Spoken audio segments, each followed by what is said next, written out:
We're excited to be able to bring this group of leaders together. So let's jump right in. We know that industries have been impacted differently by COVID. As we get closer to a more normal economy, what new ways of operating do you expect to become permanent? Jorge, we'll start with you. I think the shift to digital for all companies will accelerate, not change. And here's why. When COVID hit, we were already in the middle of a revolutionary change in technology. And overnight, it was like someone put their foot on the gas. As consumers during COVID, we all became very used to higher expectations from things like same-day delivery, entertainment on demand, new services, security of our data, et cetera. And these expectations aren't going away. Thank you, Jorge. Michelle. Jorge really hit a lot of really what we saw, which was the pandemic accelerated innovation and capabilities of technology. And I think we all knew that telemedicine, work from home, and remote learning was in our future. But what we found in 2020 is the future arrived early. And as same can be said true of a strategy that we had at Verizon, specifically for our retail stores and our retail environment. And so through this opportunity over the past year, we accelerated our touchless retail plan. Thank you, Michelle. Derek. The cleanliness aspect of an aircraft is not going to change. That is going to happen. The air is actually one of the safest places to be with the filters and the things that we have. That it is a safe place to be and a safe place to fly. It's how do we make sure that customers understand that and they understand that they can fly and be okay. Well, thank you, Derek. James.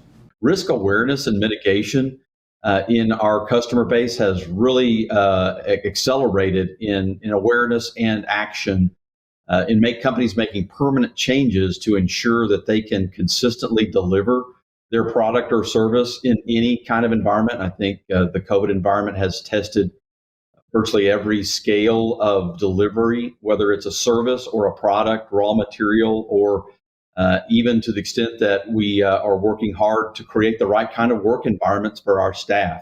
James, thank you. Lanisha. Safety has been critical for us before, and we had a very significant safety culture, but now it's even become more prevalent, and we are proud to say we've not had any person transmission, even though we're operating under these conditions. And so that's been great. But mental health has been significant focus for us as well, and we've expanded that as part of our safety program. Fantastic insights from all of our panelists today. We know that the pandemic has changed how we are operating. I'm curious to hear how you all view the shifts and changes in economic development and the importance of location. How do you think we should be thinking about that as a business community? And I'll start with you, Darcy. But what we're also seeing is the desire for some companies to move out of the more dense urban areas, and I'll just say specifically San Francisco and New York as an example, looking to the ability to have space for their corporate campuses, as well as the ability for their employees to have affordable residential developments. Yeah, such important thoughts there. Appreciate that. Jorge. We as leaders need to address people's human and mental health needs, and coming together is important to help with that as well. So while social media and virtual chats are a partial substitute, they can't replace the intrinsic need for being part of a community and a human interaction.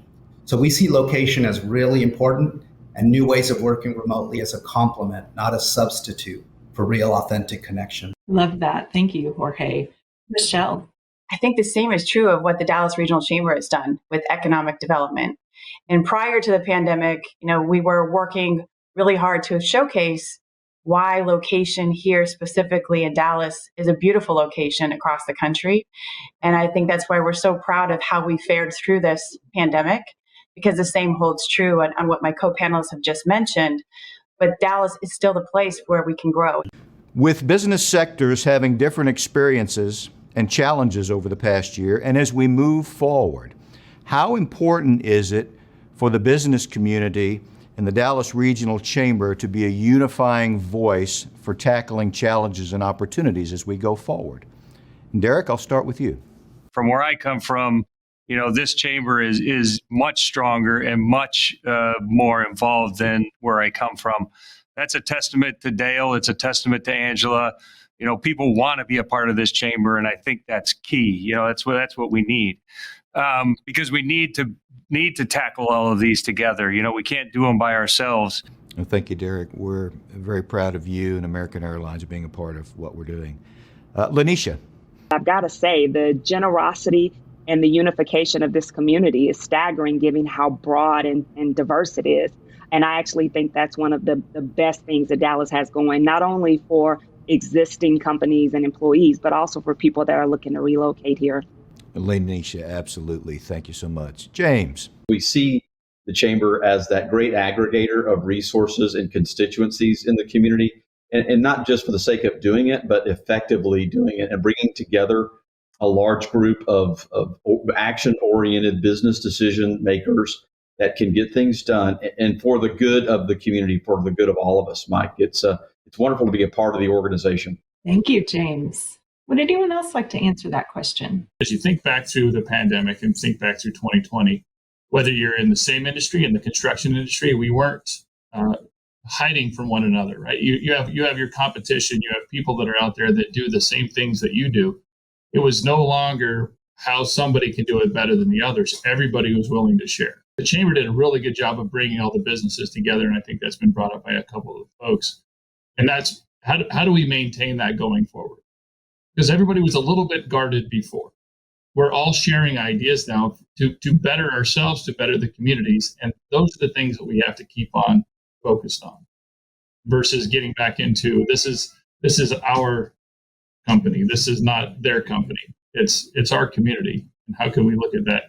How do we maintain that going forward? And that's a challenge to all the business leaders on this call and then everybody else in the room. I like that. Anyone else?